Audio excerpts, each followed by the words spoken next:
Hi guys, and welcome back to another true crime and makeup time video. If you're new here, my name is Zara and I post a new true crime video every single week. So if you want to see more, make sure to subscribe so you don't miss another upload. And then before we jump in, I wanted to just thank my 2 channel members, my first 2. Thank you, Kitten's Daddy, for joining up, and thank you so much to Dreams. You have literally been there in my comments supporting me from day one. So thank you so much. This year, I really have some goals to get things going and really be more active on here, on memberships with you guys, and do more lives and things like that, whatever you guys want. So once again, thank you so much to Kitten's Daddy, I love your name, and Dreams.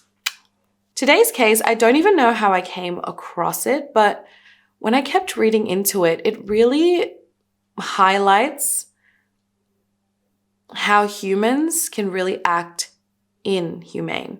I wanted to jump in and thank today's sponsor, LotsaSlots. I also wanted to show you guys this big goodie box I got from them, and we're gonna unbox it together. It's a mobile game that I've been playing, and they're currently celebrating their 7th birthday. Okay, so this is everything that comes in the box. It's a lot of stuff. So in this little envelope, there's a scratch and win, and you scratch out all these little cakes. I have no idea what this could be, but it says LotsaSlots on the top. Oh my gosh, it's a travel neck pillow. That is actually cool because I'm traveling later this year. Oh my god, then there's this little keychain. It's like a little slot machine. There's, I'm guessing, a blanket, okay? There's this box, which I'm guessing is a mug.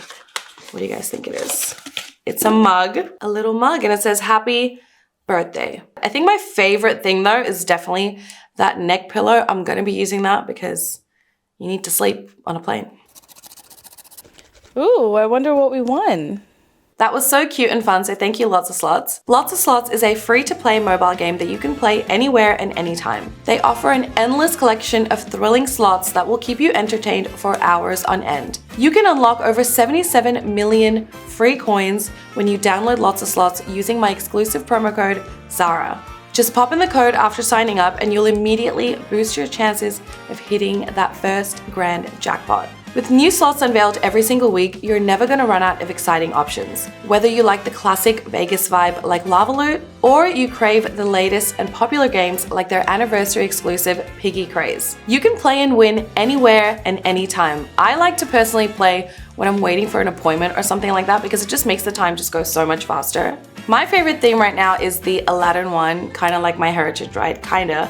And I just really love the movie, love the graphics in this game, so I find it really fun to play. Now, you will never get bored of this game because they have plenty of mini games to play, like Oyster Bonus and Space Battle. I like Space Battle because honestly I'm obsessed with anything to do with space, but also because it reminds me of that 90s pinball game that we used to play growing up for us 90s babies. So join the party at LotsaSlots 7th anniversary bash. Dive into daily missions, cool mini games, and non-stop raffles for a chance to win up to $3,000 in coins and awesome in-game treats. Plus, hop on over to Facebook, drop a happy LotsaSlots 7th anniversary comment on their pinned post, and you could snag an iPhone, AirPods, iPad, and more. So head on over to the link in my description box below or scan the QR code on screen, use the promo code ZARA and get over 77 million coins free right away. And don't forget to join the big anniversary event to have fun and win up to $3,000 in coins. Let's get back into today's case. Imagine you're young, you're looking to begin your career, you're at the very start of your adult life and you secure a great job. A job that takes you overseas to a foreign country. An amazing opportunity that ultimately ends with you being starved and tortured to death. This is the horrifying case of Sophie Lionnet. Let's jump in. Sophie Lionnet was born on January 7th, 1996 into a reserved family in the small town of Troyes in France. Her parents were Catherine Develone and Patrick Lionnet, and they divorced when Sophie was pretty young, but despite that, Sophie managed to remain close with both her parents. When Sophie was young, her mom remarried her stepdad, Stefan. Sophie was really pretty. She had this beautiful curly dark hair, green eyes. She had a little bit of gray in her eyes as well, and she had this gentle kind face. Sophie enjoyed reading, ice skating, and playing the guitar. She was described by friends and neighbors as a kind, gentle, patient, discreet person who really truly enjoyed making others happy. She was very quiet and gentle in her ways. She loved animals and dreamed of working with children. Catherine, her mom, described Sophie as being a person who hated suffering and injustice. She was passionate about animals and wanted to help stop animal cruelty. She was selfless, kind, and generous, who was concerned about more important things in life as opposed to the materialistic things in this world. She was nurturing, patient, warm, and although young, she was full of life and youth and wanted to make a difference. After high school, Sophie went on to study childcare at uni and she completed her course, but she had trouble finding a job. Tra, where she lived, was small. It had a population of just 60,000 people and there weren't many job offers rolling in for childcare. So Sophie decided to try her luck in London. London was completely different to where she grew up, a completely different world. But with the encouragement of her parents, especially her dad, she was excited about this new adventure. It was a great opportunity for her to explore, step out of her comfort zone, have new experiences, and work on improving her English. Sophie came from a working class background, and she was the first in her family to leave France. Sophie was going to try her hand working as an au pair, and when the opportunity to work for a family that looked great on paper came up, Sophie jumped at that opportunity. She took the job. So let's quickly talk about what an au pair was. I did a case about an au pair, the Matthew Epen case, a while ago, and I feel like I didn't really understand what it was at the time, so I looked into it a little bit more for this case. So the definition of an au pair is usually a foreign person, normally a young woman who lives with a family in order to learn their language and who takes care of the children or cleans the house in return for meals, a room, and a small payment. It usually gives, in this case, a young woman, the opportunity to spend time abroad, learn a different culture, language, make friends, and gain independence. Moving overseas, especially as a young person, to then go and live basically with a stranger and their family, to me is such a daunting experience, especially when you're young and alone. You just need to adjust to this new way of life. And usually these au pairs, when they take up these jobs, it's the first time that they're really away from home. But from what I've been reading, being an au pair is usually a positive experience for both the au pair and the family and the children. So normally au pairs live in the family's home. They're given their own room. I believe their meals and basic needs are paid for, and they are given a small payment for their work. With this money, they can do whatever they like. Also, I thought that they kind of just look after the children, but from reading more about it, they usually do household chores as well, like cook meals, etc. But it kind of depends on what each family's agreement is with their au pair. Then I read on an Australian site that some au pairs are not necessarily even trained nannies or house cleaners, and that in the case that they have little to no training with kids, they should not be left alone in charge of babies younger than 12 months until trust has been built. So that was something I didn't know. I thought the whole point of them was to look after children, like including babies. And I also thought that they got a decent, proper wage. But a lot of young women do enjoy being an au pair, especially if they finish school and they're not really sure what they want to do next, or they want to travel, but they kind of want to work at the same time. And then this is a way for them to have their room and board covered for as well. But it's also incredibly risky, especially if you don't go through an agency. Like I said, you're moving in with a completely unknown family and you don't really know anything about them, and you're left completely alone in a foreign place. So back to Sophie. She was ecstatic about this new job, and she moved from France to London in January 2016, shortly after her 20th birthday. After looking at the family's application, she thought she had found a loving family to work for, the perfect family. So let's talk a little bit about this family. Nafisa Kouder was born in Algeria on December 5th, 1982, and raised in Paris, France. She was the second of 4 siblings. She had an older sister and 2 younger brothers. Soon after she was born, her parents and her sister fled Algeria during the civil war and moved to Paris, France for their safety. Because she was still a baby, she remained in Algeria and was raised by her grandmother until she was 8, and then she moved to Paris to join her family. Nafisa later changed her name to Sabrina and was known during her school days as a very difficult person to get along with. She was bossy, she was explosive, and she was known to be a narcissist. She especially did not get along with other women. She always saw them as a competition in her life. On her 18th birthday, she jumped from a 4th-story balcony and she suffered a serious back injury. Following this, she became addicted to painkillers and sleeping pills, and she would overdose on a regular basis. Sabrina was also obsessed with being rich and famous. She looked up to celebrities. She felt she was destined to be one. She felt entitled to it. She was going to be recognized internationally, live the lifestyles of the rich and the famous, but she did nothing to achieve this. When she was around 18, 19, she began working at a fun fair at a stall selling crepes. Over here, she would meet a man, a fellow Algerian. He was 24-year-old Oussem Medouni. He went by Sam, and at the time, he was studying for his master's degree in economics at Pantheon Assas University in Paris. And although he was 6 years older than Sabrina, he was completely smitten by her. He found Sabrina to be extremely beautiful. He was quite shy in his approach with her, but he still nonetheless pursued her relentlessly. And he did so until he was wrapped around her pretty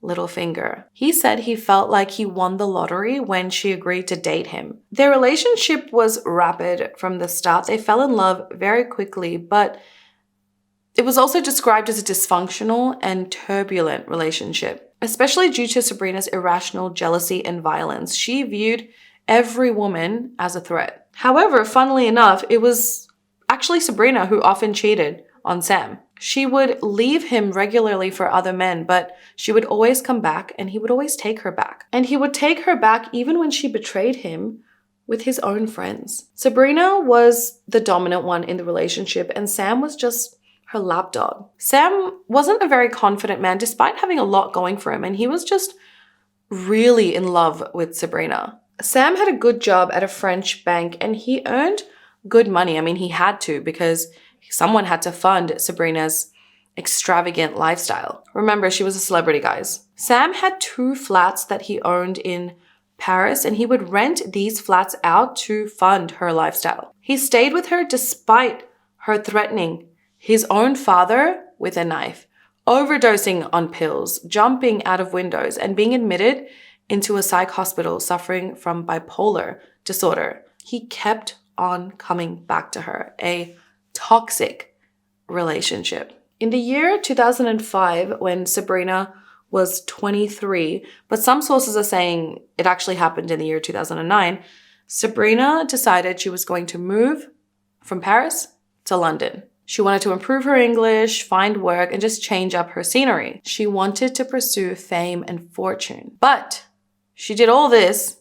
She moved countries without telling Sam. It was her move to London which inspired her to change her name from Nafisa to Sabrina. She tried dating celebrities, hanging with the social scene in London, hoping it would all get her fame, but she failed and failed. Eventually, she ended up working as a nanny to support herself. When Sam found out that she moved to London, he soon wanted to join her despite her telling him not to.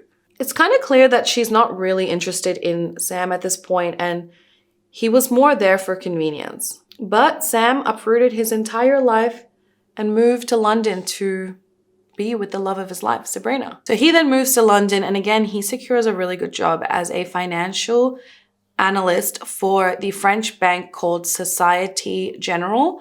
And at this point, soon Sabrina, she also switches careers. She stops working as a nanny and she begins working at NatWest Bank, and soon her relationship with Sam also picks up. In 2010, Sabrina would fall pregnant and give birth to her first child with Sam, a son. I believe at this point they had gotten married. They went through a Muslim ceremony and they now had a son, and they were husband and wife. But Sabrina, she had wandering eyes and a goal to be famous. In 2011, when Sabrina was working at a bank in Notting Hill, she would meet a man by the name of Mark Walton. Now, if you guys like 90s music and know boy bands, Mark was one of the original members of the 90s boy band Boyzone. The group was formed in 1993 by Louis Walsh, you know that guy from X Factor, the judge? But Mark would leave the boy band Boyzone and eventually he would become a successful music producer. He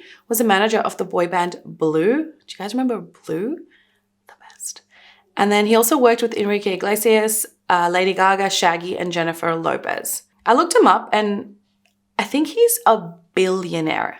So Sabrina was on her way to living out her celeb life. So at that day when they met, he was at the bank, the NatWest Bank, and he was waiting in line and then he sees a girl and he asks the manager, like, who's that girl? Referring to Sabrina. And then the manager responds to him saying, well, she asked the same about you. Mark claims it was love at first sight and Sabrina was beautiful and had a smile that melted him. But when they went on their first date, Mark arrives and there's 11 other guys there. He soon realizes that this was a meeting for a pyramid scheme. Sabrina was involved on the side in pyramid selling for a telecommunications company. Many of the guys soon left, but Mark stayed. He ended up buying into the company, which she originally said would cost £225, but it ended up costing him £800. He said he wanted to help her, even though he should have seen this as a warning sign.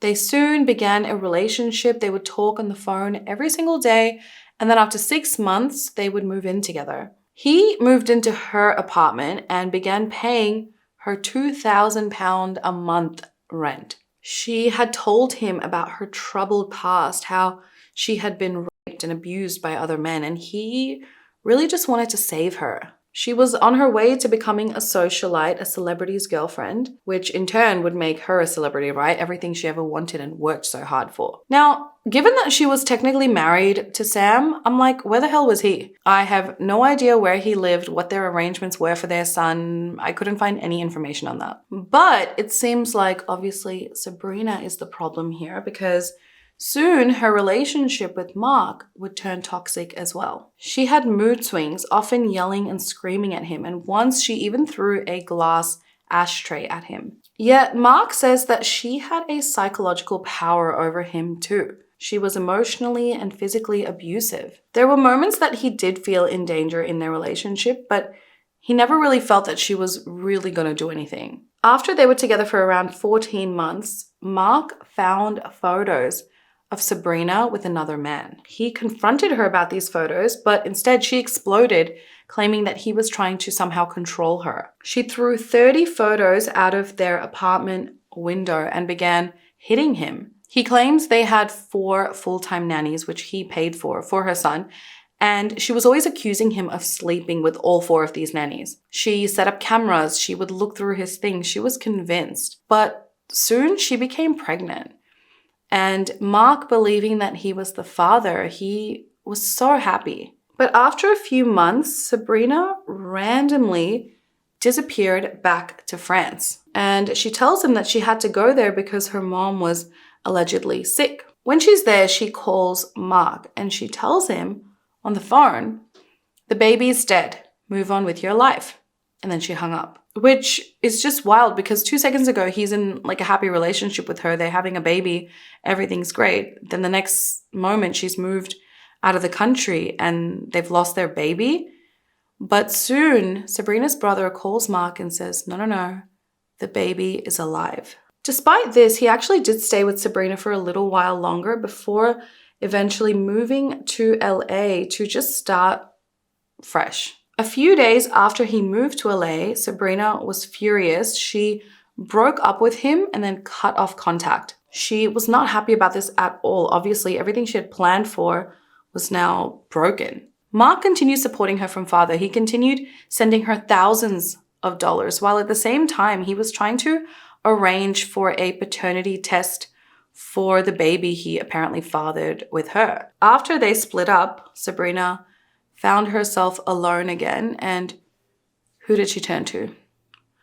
good old Sam. And Sam willingly took her back. Sabrina's beauty easily got her a string of lovers, but the only man she could truly depend on was Sam. Sabrina then tells Sam that she's pregnant. Now, I'm guessing she was pretty far along at this point, but was it Sam's baby or Mark's? I mean, she had been in a relationship with Mark for over a year, but she was no stranger to cheating. So while she's pregnant, she moves in to Sam's almost £1 million rented home in Wimbledon. And once again, he begins supporting her financially. Neighbors in the area would say that they found Sabrina rude, antisocial, and odd. They found the couple to be quite unfriendly, despite Sabrina always dressing to the nines. They would often leave their garbage sitting out on the street for days at a time, which would lead to foxes coming around the area, roaming, looking for food. They would block their neighbors' driveways with their cars, and they wouldn't pay their rent on time. And Sabrina had money. Mark had given her a nearly £13,000 advance to pay her rent. Just pains in the asses, honestly. After giving birth to her second child, another boy, in 2013, Sabrina began working as a makeup artist and fashion designer. At this point, Mark had engaged several lawyers to determine the paternity of Sabrina's second child, but she would not agree despite Mark's multiple attempts, so he cut her off financially. This happened in February 2014, and when he did, she turned on him. She began spreading all sorts of lies about Mark through Facebook, about him being a pedophile, that he sexually abused her cat, and he was like, we never even had a cat. She filed over 30 reports about Mark being violent to her, and Mark was even arrested later that year because she claimed that he had tried to kill her. He was eventually released without charge because she was just spreading so many lies about him in a bid to just destroy his successful career. And then she was eventually given a warning by the police to just stop. So by now, Sabrina is just super busy, right? How can she possibly do all this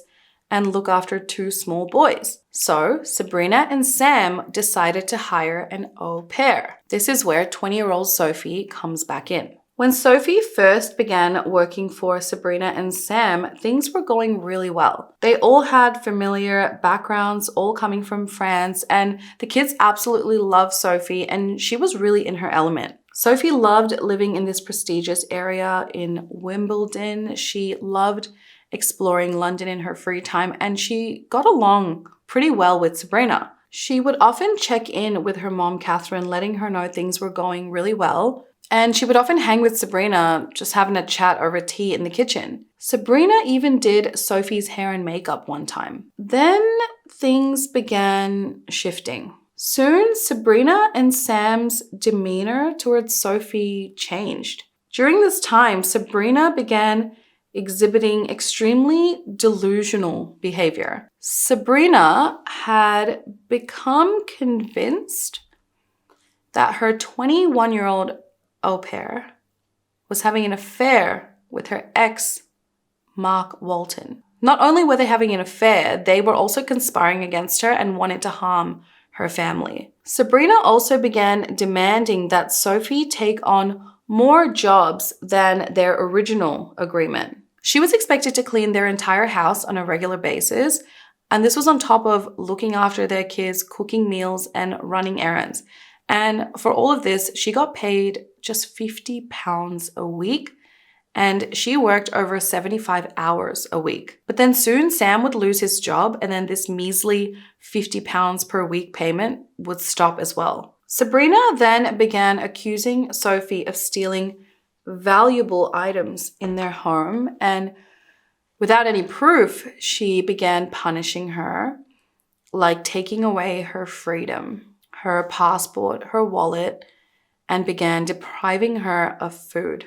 Sophie at that point was like, what the frick is going on? This had been her dream. She was so proud of leaving France and pursuing her dream. She probably felt horrible telling her family that everything had gone wrong. In April 2017, after working for Sabrina and Sam for over a year, her mom, Catherine, began noticing that Sophie was incredibly unhappy. Sophie told her mom that she wanted to come home. Neighbors and other people in the community that Sam and Sabrina lived in had seen Sophie out of the home and said that she was shy and didn't speak much English. Sabrina began accusing Sophie of the most random, baffling things, like sleeping with Mark, being a pedophile, and that she was a spy who could help Mark drug her family so that Mark could come into their home and sexually assault Sabrina, Sam, and her 2 sons. If this wasn't clear already, Sophie and Mark did not know each other, nor had they ever met. Sabrina was so headstrong in her delusions that she even managed to convince Sam of them. The couple is believed to have been suffering from a disorder known as folie à deux, which translates to madness for two. I've actually done 2 other cases where couples have suffered from these disorders, but this is the first time I've actually heard of this, I think. Fred and Rosemary West, if you've seen that case, and then Ian and Myra. This disorder is very rare, and these symptoms of a delusional belief and sometimes hallucinations are transmitted from one individual to the other, which is just wild. Although Sabrina had previously suffered and been diagnosed with bipolar disorder, Sam later on was not, but he still shared in her delusions. He took on whatever she said fully, no matter how crazy it sounded. When Sabrina began becoming violent towards Sophie, Sam would often leave the house and go for a walk, but he would soon join in the abuse as well. Poor Sophie, she was subjected to prolonged torture, including beatings, starvation, and having her head dunked underwater. They also forced her to make false confessions and recorded these to hand it over to the police. They recorded over 8 hours of interrogation footage over a 12-day period. They even dragged her down at one point to the police station to confess about conspiring with Mark against them. The whole thing was just extremely awkward, and the police just let them go without any further action. They didn't investigate anything further, and this was despite the fact that at this point, Sophie was already being severely abused. So it was found that during this time when she went to the police stations, she had suffered fractures to her sternum, 4 broken ribs, and a shattered jaw. On top of this, she was extremely thin. And I'm like, how did the police not pick up on any of this? She was already quite a petite girl when she left as she was growing up, but there's this photo of her that just breaks my heart. Like, you can see that this person is not well, and maybe the police thought it had nothing to do with each other, but I mean, if someone's forcing their au pair to come down to the station and confess, something is clearly wrong. And if only the police looked into this a little bit more, maybe Sophie would have asked for help. On August 8th, 2017, her mom, Catherine, would speak to Sophie, and Sophie just began crying on the phone. Her mom also states that during this phone call, Sophie sounded very disoriented. Also, during this period, Sophie was speaking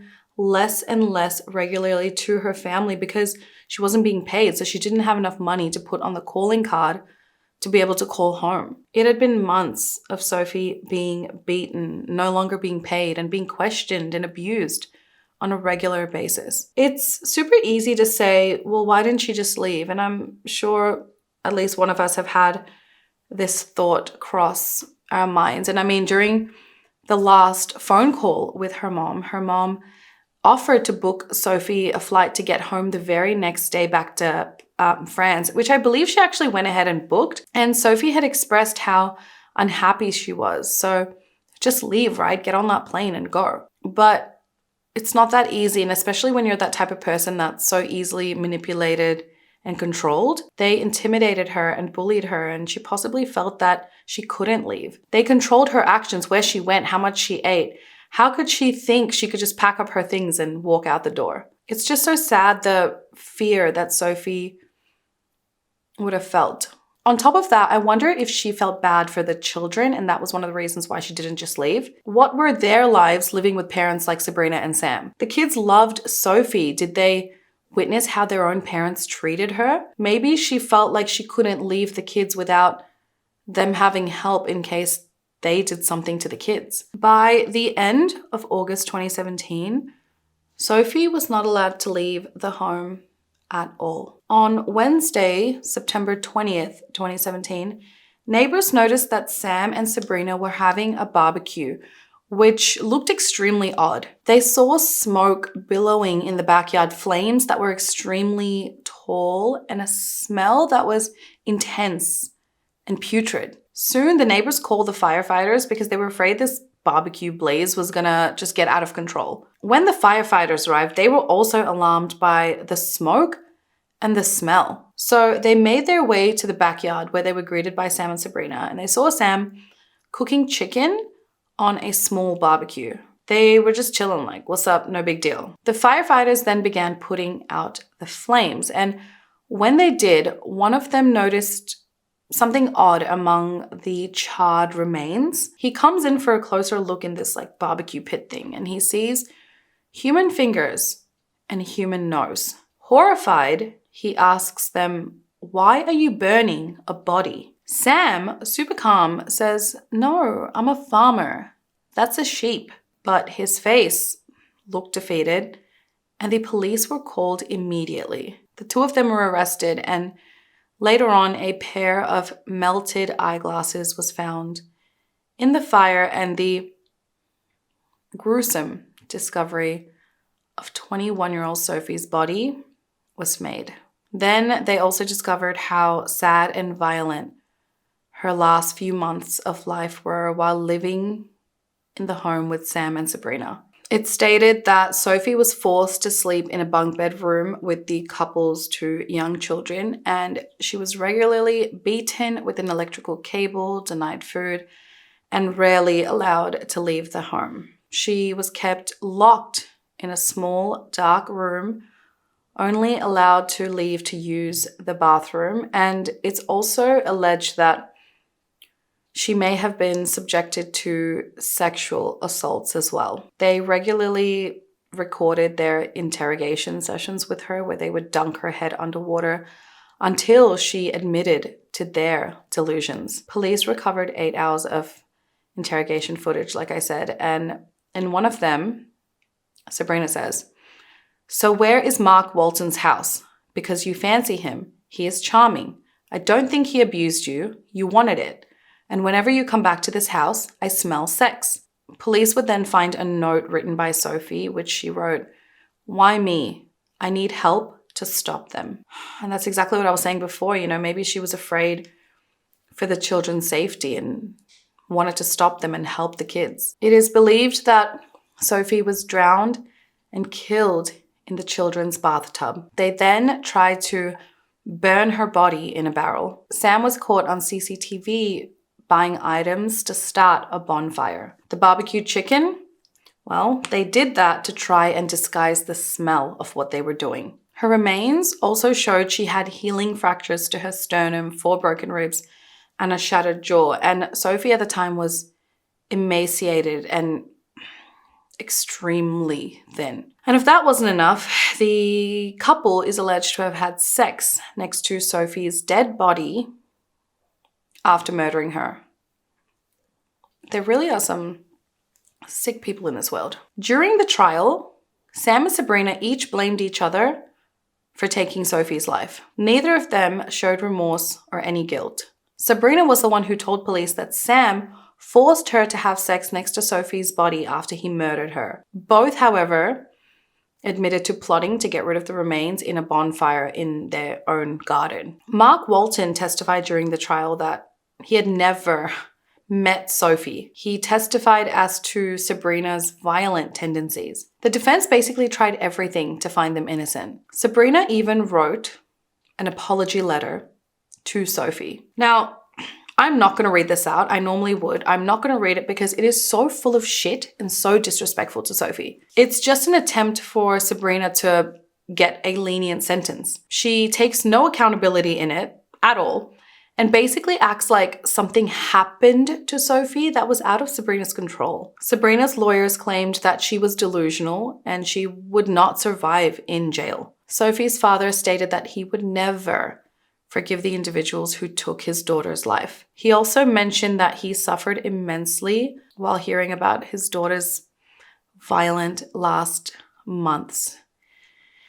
He made a statement saying, "I have seen images of her emaciated body reminiscent of Auschwitz, which bore little resemblance to my beloved child. I do not want the sight of a burned body with identifiable human features to be my final memory of her." Sam and Sabrina were jailed for life with a minimum of 30 years in prison. The case was appealed, but the appeals were not successful. I believe the kids are being looked after by Sabrina's family. This case has shocked and saddened many, and it brings awareness to the vulnerability of domestic workers and the importance of safeguarding their rights and their well-being. Sophie's life was celebrated at Saint Etienne Cathedral in Sens, France on June 6th, 2018, and over 150 people attended. Sophie was a young, gentle, kind soul who wanted to help children and find happiness in her new adventure, only for it to be taken away by two sick individuals caught up in their own